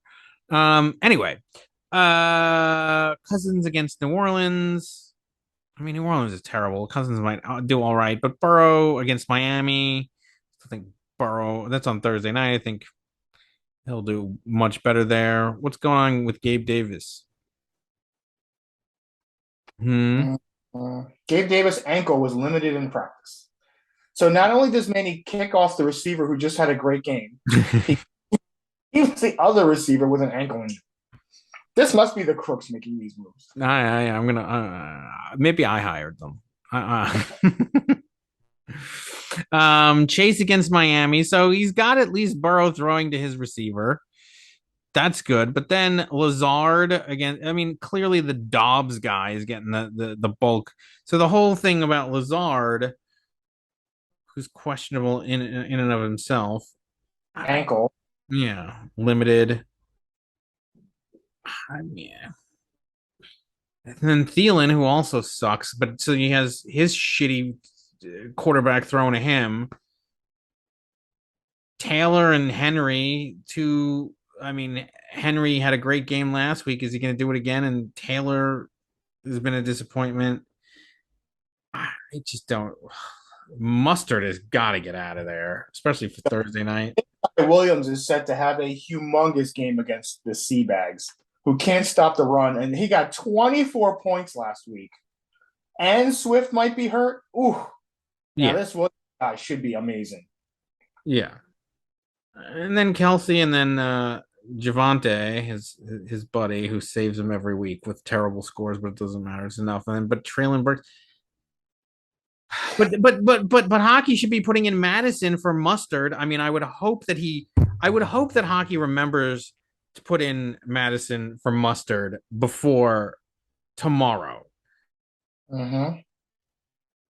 I don't know if his phone. I mean, speaking of phone problems, I mean, he's down in Florida with the hurricane going through, so I don't even know if he has power. So it's gonna be natural disaster versus criminal element screwing with these lineups. Madison should also have a good game in London. Maybe even twofers from Cousins. Doesn't matter. I'm gonna pick Manny, but I do think he's got to do something about Burks, and then William Palmer maybe put in for Burks. If Allen doesn't go, I don't know. How is hockey even 1 and 2? I mean, teams have the low scores. I don't even see it. Yeah, I'm certainly picking. Bench is no answer for Dr. Hockey. Like I said earlier, he has nothing in the pipeline. I mean, he's got to at least put in Madison, and then hope that Taylor has a good game this week. And Cousins. And then hope that anything that Burrow throws is to Chase. Mm-hmm. Yeah, this is the lock of the week. Is Tua even playing? They're gonna try and suit him up. He's got back injury. Back/ankle. So he goes with the Cousins. Which actually I think might be the better play anyway. Just for this week. Mm-hmm. All right. Well, I mean, yeah, I'm picking Manny. Moving on. Where shall we go next? So what did we do? We did the Dead Moth game. We did. Let's go to Lightning Rods versus Zamunda. His cousin, yes. Yeah. the clawless Lions. 121 to 107. What it was. So if Tillett is the spider, what is he using? Fence in there, so maybe 112. It's 121 to 112. I mean, you want to talk about somebody else? I mean, like he's a Venus flytrap over there. Yeah, where the bugs are just crawling in, and he's just closing in on them. So Lawrence against Philadelphia, going against Rodgers versus New England. I actually think that Lawrence might have the better game here out of the two. You got Diggs. Pretty tough though. He's gonna play Smith, which is a good pick, and then Kirk. I think those are two solid wide receivers. I think Diggs is gonna go off against Baltimore, and then Mike Williams is the weaker one there. So far, it's looking better for Zamunda. So far, Zamunda's lineup finally looks like it has some punch. Right, like it actually looks not bad. Montgomery's out. So who does he replace him there with? I guess Melvin Gordon. Yeah, Gordon did decent, or Edmonds. Edmonds. But he's got to do that by tomorrow. Yeah. Pierce, let's say okay, and then Eckler and Robinson. He's got Robinson in there. Tanyan's a little weak, but okay. Waddle. What's going on with Hawkinson? Why does he have a foot not practicing? This is a new one.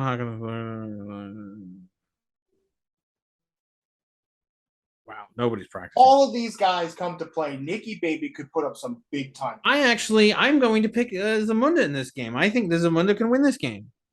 Upset of the week. Absolutely. Yeah, I think I think Nick has a way better. I think the only thing with any real punch over there. I mean, look, Pittman might do well. Robinson for They- Nick is 19, 15, and 20. Where are they coming up with 11? I don't know. 11.82 is underselling this guy. Yeah, And even Kirk with 14 is underselling him. yeah. He's been way over that. And so he's Jacksonville very heavy. So he's got, I think I mean, he could get two first to Kirk. He can get two first to Robinson.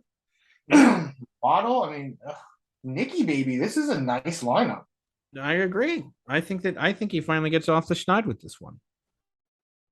I'm picking him. And by the way, this projection is this, and he doesn't even have a defense in there yet. So I mean, this is a much better projection going forward right now than the 1603ers are. Nicky baby has a much better chance of clawing his way out of it. yeah, I mean, Waddle, Robinson, Eckler, Kirk, Smith. I mean, I like this lineup. This is a very potent looking lineup. I agree. As long as he doesn't let the vultures peck at it. Which is always a possibility. Oh, this lineup makes it into the season. Mm-hmm. I think people, once he gets a win, I think they're gonna, suddenly people might start looking to shop at Zmart. Yep, Zmart. The phone's gonna start ringing at Zmart.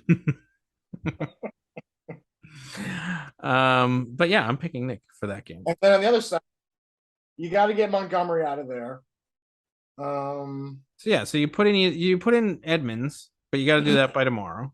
Yep. And then Michael the wide Thomas with the food fight, and he's going to London. I don't know. Hawkinson not practicing. I mean, what's going on with Damian Pierce? Hip was limited. He's either hurt Wednesday or to play. Hurt Wednesday or there's no bigger or bust player in fantasy football than Mike Williams, the wide receiver. 3 points, 25 points, 8 points. What's going to happen against Houston? Who knows? Yeah. Pittman's been good. Yeah, Pittman's been consistent. Well, I guess he didn't play. He didn't play in the second week, but when he played, yeah, when he's playing, he's playing. Yeah. So I mean, I'm still going with Nick. I think this is a good. I think he's going to win.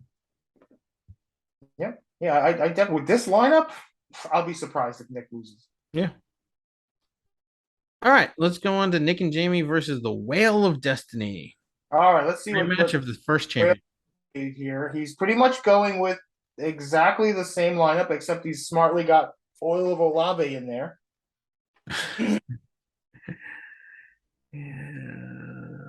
Is it going to have the same 95-point result? I mean, we'll see. I mean, the projection is really close, and Nick and Jamie doesn't have the defense, but okay. Jefferson against New Orleans in London could have a good game. We'll see about Carr and Adam. I mean, like those Denver games are just slugs. I mean, what was it, 11-10 last week? I mean, I just don't see them having a great game. Swift, isn't he injured? Well, he's day to day. Yeah, I mean, he might come back. But have to feel significantly better to play this week against Seattle. I think that the other guy's going to play, which means that Whalers needs a running back, which I guess he goes with Henderson. But he's going to play he's going to be Nick and Jamie playing Akers and Henderson. Akers and Henderson. Ouch. I guess he's got to hope for Hubbard. I mean, Nick and Jamie are going to ride. He's got Dobbs, and so he spends $21 on Dobbs, but he doesn't even have any place to put him. You have running back issues, and you're going to spend $21 on Dobbs. You go out and get Hubbard. I mean, Hubbard at least makes sense because on the off chance that CMC doesn't play, then at least you have a running back. But I mean, you didn't know that was going to pop up beforehand. You got to be starting to target running backs in some way. I don't know what's happening here. I don't know what's happening here. And then, Nick and Jamie, I never know what's going on here. So he has made so again, from Swift down, we talked about with the Whalers, he has Olave in there. Yeah, that's an improvement. I don't know if Garoppolo's going to do anything with Kittle or if Akers is the solution at running back. I would at and him, least put in Henderson, like at the very least, for Akers. I mean, because what has Henderson done? I mean, Henderson's been. I mean, Oh my 1.7. god, 1.7. He used Akers in the last game. I don't even know. This is a mess. I don't even want to. I Okay. Hey, I'm going to favor Nick and Jamie in this one. I can't say that outright. I mean, I mean, not based on anything. I mean, they're another spider web. I mean, so I can't figure out Nick and Jamie for the life of me. So you got the Arizona versus Carolina game, and then who's Dallas playing Washington? So I think actually Washington, it'll bode well for Lamb, for Elliott, for Pollard. mhm. I think that's the half of the game that's better for them. Higgins against Miami Thursday. I mean, they're locking up their flex early, but who cares when they just are doing the same the Psalm move. Um, I this is actually tough. This is a tougher one to pick. I just it's tough to pick because How do you sit Brown, who just got you 28 points? uh, I would get Higgins the hell out of there and put Brown in there. yeah, then you're gonna go all. That's what they've been doing. Oh wait. So they're playing Mike Evans this week. Oh, that's why they switched it up. That's I mean, but still, how do you take out a guy who just blew up 17 targets, 14 for a buck 40 that's with no touchdowns, 28 points. That's unheard of. 28 points with no touchdowns, and he earns a bench spot on your team? What kind of standards do these guys have?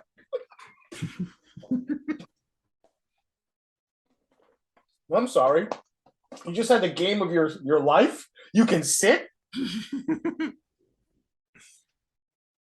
I would get T. Higgins the hell out of there and put put Brown back in there. I mean, what are you, crazy? Yeah.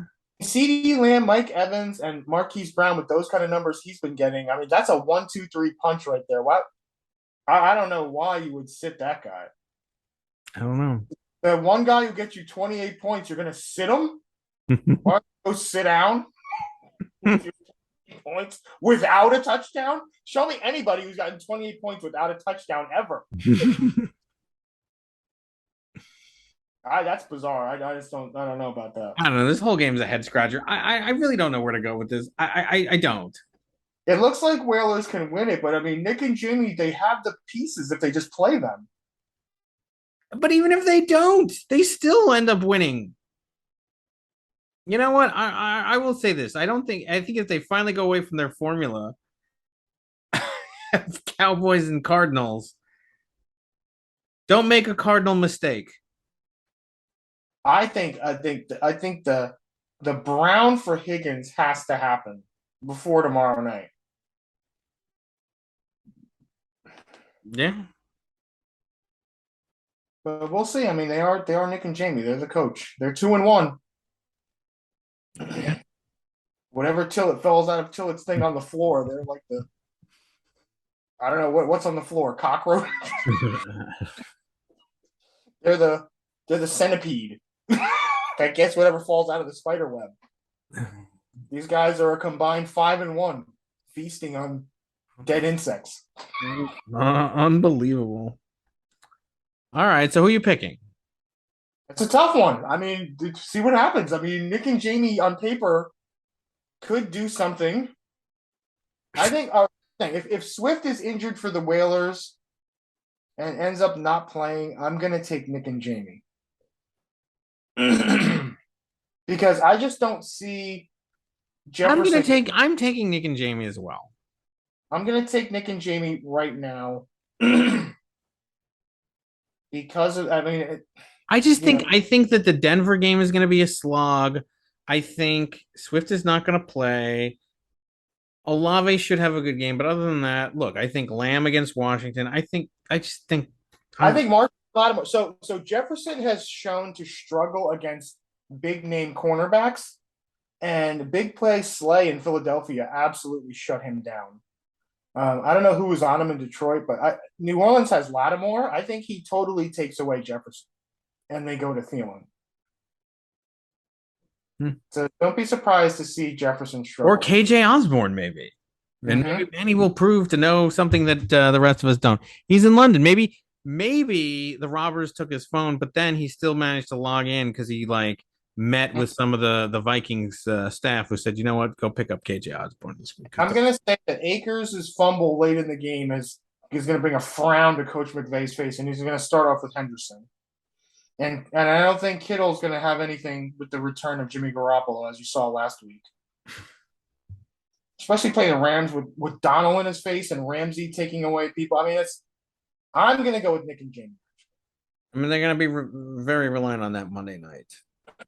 Oh, yeah. Those two. But all right, yeah.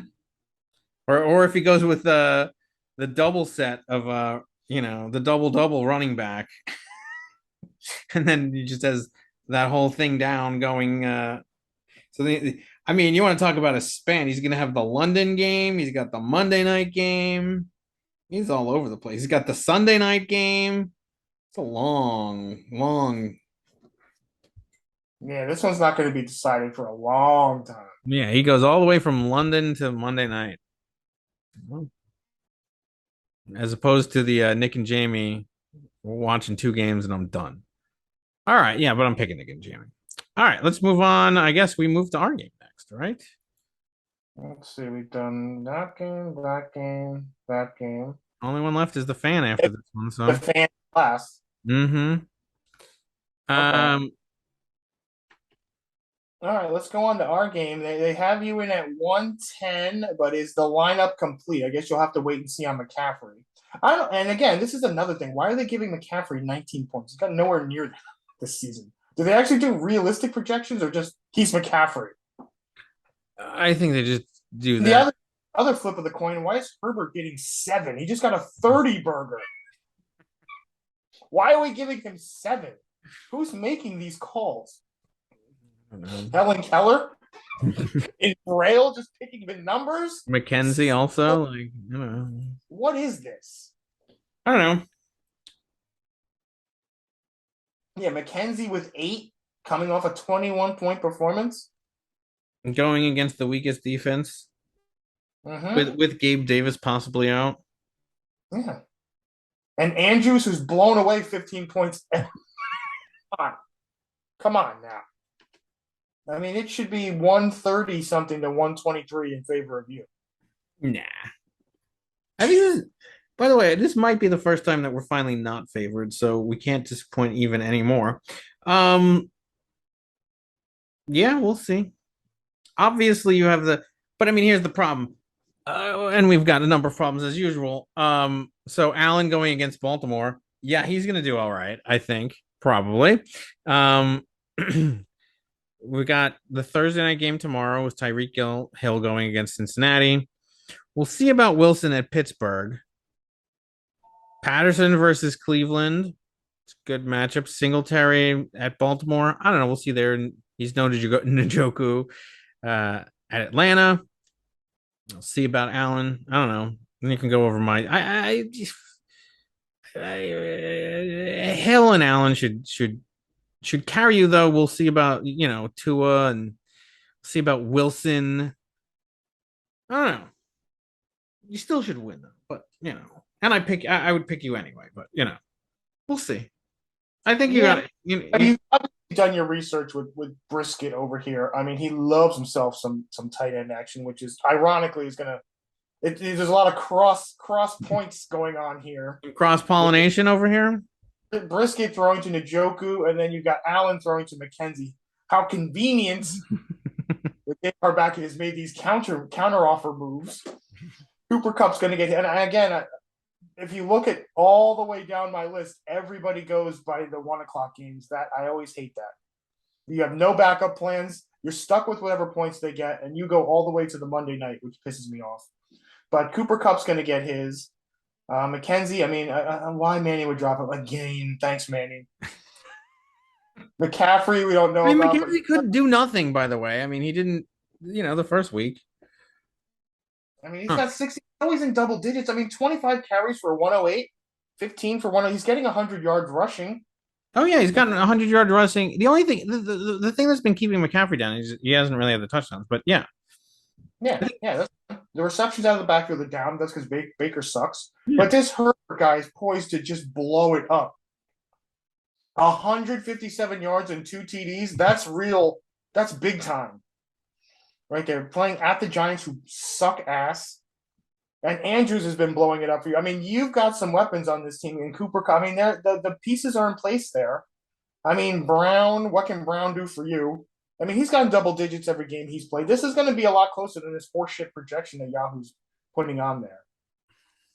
So I really don't know what's going to happen in this one. This is going to be, again, everybody going at 1 o'clock is really pissing me off. But you just have to go with what you dealt. We'll see what happens. Yeah. I don't know if we're going to make many adjustments anyway after. I mean, we'll see. I mean, because we have. I mean, I guess the only adjustment that would really even be necessary would be if for some reason McCaffrey actually doesn't go, then we could put in Jeff Wilson over into that spot. Or, I mean, we'll have to see about whether or not Gallup is going to play as to whether or not we'll put in Jeff Wilson for Noah Brown. But I mean, other than that, I don't really see any adjustments happening afterwards. So I don't know. I do like the fact that our kicker and our defense go in the afternoon, and then that Cup goes on Monday. But yeah. I mean, but Cup matches. I mean, Cup and Hill. I mean, that's a good matchup. I mean, McKenzie and Wilson. Those are two unknowns. Obviously you have the advantage with Allen over Brisket. Cordell has been great, but I think McCaffrey can certainly match up against him, I think. And I think that Herbert has an advantage over Singletary. Andrews, I mean, but Njoku has been good, but I get some of the benefit off of it, but then Andrews, and then Brown against Keenan Allen. I mean, Allen should be, if he's back, we'll have the advantage there. Gano has been getting a ton of points, and the Dallas defense has been getting a ton of points as well. So I think it is a good matchup. I still give you the edge, but we'll see. Yeah, we'll see. Again, I hate. I'm just really actually, and maybe I'll be very disappointed, but I had McKenzie early. I dropped him, and he just fell into my lap. I'm so happy that Manny dropped him this week of all weeks. Like I was like, because I was doing the research, like, oh man, and I was like, Baltimore is just giving it up to the wide receivers. Like I wish I could get my hands on a Buffalo receiver, and then I wake up this morning and there's just one sitting there that Manny dropped. Like, thank you, sir. Yeah, I mean, with Myers questionable, I mean, you really don't have another receiver to put in there. You literally don't. You have literally no other receivers. You can move Brown up to the McKenzie spot. I mean, but we don't even know if he's gonna. We don't even know what's gonna happen with him with Gallup. Yeah, thanks, Manny Friedman. Yes, thank you, Friedman. Opponent. Yeah, I mean, and I hope KJ Osborne does well for you. I don't know. He's not gonna play him. I just don't. I don't understand it. I wish he was here so that I could ask. I mean, we'll ask him next week, but I just don't.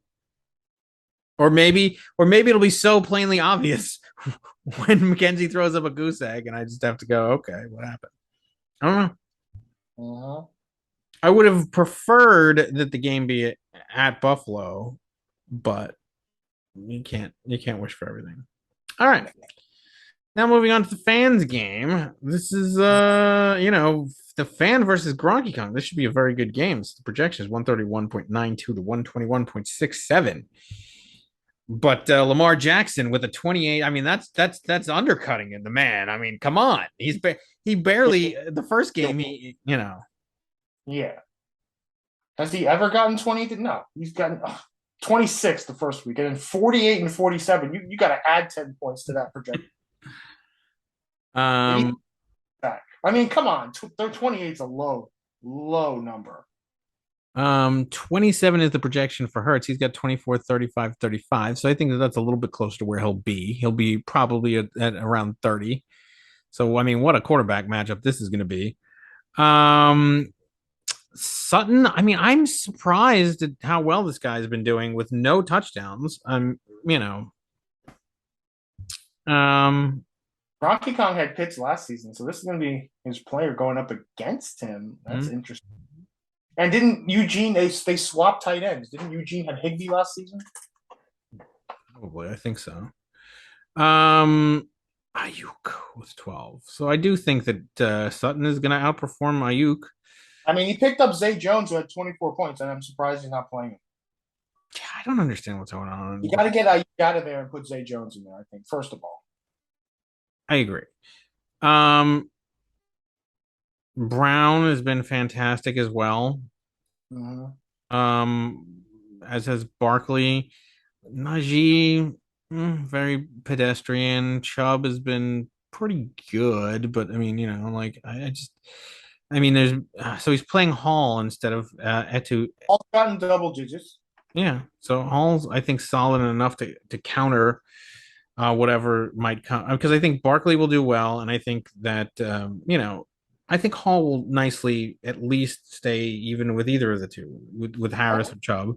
Benefit Um, put Harris in there. I'm surprised he's not putting Harris. yeah, Kamara remains a problem. Is he even going to play? So that's at the London game. I mean, you'd think that you'd pick up Zay Jones for that one, maybe. Doesn't matter. I mean, like, oh, he's playing Cooks. Look, he's getting bold. Look at this. Playing Cooks. Why? What is oh, because Brown is missing? Mm-hmm. I'd play Harris. I'll play Harris in that spot. Yep. Or even Etu, I mean, he's been. I'd play Harris there, but whatever. And look, Eugene wins this unless Lamar Jackson, which is possible, gets another 50. I mean, first of all, to beat Eugene, you're going to have to bring the points. Yeah. Okay, this is not Tillett Trey or Doc or, or Nick and Jamie. When Nick and Jamie got 127. I mean, this is not Tillett Trey. This is not Zamunda. I mean, you're going to have to really, really put up the numbers. I mean, he's averaging 140 a week. Now the question is Gronky Khan's lineup, is this group going to be in the high 130s, low 140s? I don't know. Samuel's gotten his numbers. He's gotten double digits. Like you said, Harris has been 13 points each time. Chubb's been consistent, to say the least. I don't think Higbee gets you there. If Kamara has been putrid this season. 7, 0, and 7. I mean, maybe London sparks him. I just don't think that Gronky Kong has the firepower, so I'm going to take Eugene in this one. Yeah, me too. I mean, and that's the thing. I think like Lamar can carry him, and keep him in a lot of games, but I just don't see the backup from the rest of these guys. And I just think this is what I was saying. This team for Eugene is typically what Gronky Kong would be fielding. yeah, but I'm just saying, like, so you have Hurts, Sutton, Brown. Those guys are going to get monster numbers, and then add Barkley to it. Like, out of that, that's all he really needs. Yep. Those four. Usual double digits out of the bottom crowd. Yeah. Then Hall just gets like let's say he gets 12 or something like that. Pitts can just get 10. I mean, Cooks plays the Jets. That's going to be turnover city. Yeah. With Zach Wilson in there, I mean, Zach Wilson, he's an unvariable. No, I think I'm absolutely picking Eugene in this. I mean, yeah, for the guy who's been putting up the numbers and has yet to really have a bad game, I don't see this being one of them. And then even if he does score on the lower end, I think Gronky Kong will be joining him on the lower end. Yeah, I just don't see it. With Lamar getting a half to a third of his total point total. Yeah, which is what's been happening. So I mean, and I'm even accounting for that to happen. I just don't, I just don't see it. Gronky Kong pulling that off. All right, so then I guess that does it for Pretty the much. week. So who are you picking for your lock of the week? Oh, I already said anybody who plays Wakanda is the lock of the week. So you're picking the finest as the lock of the week. The lock of the week. I agree, and I think we're also agreed on the upset of the week, which is going to be Segunda. Yeah, the over lightning rods. Yeah. All right. Um. Well, that does it. Good luck. Yeah, good luck, everyone. Enjoy your games this week.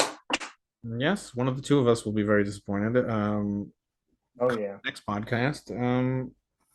But I will do the best that I can, as will you. Yes, we will. All right, everyone. Good luck this week, and we'll see you next week. Bye. All right. Peace out.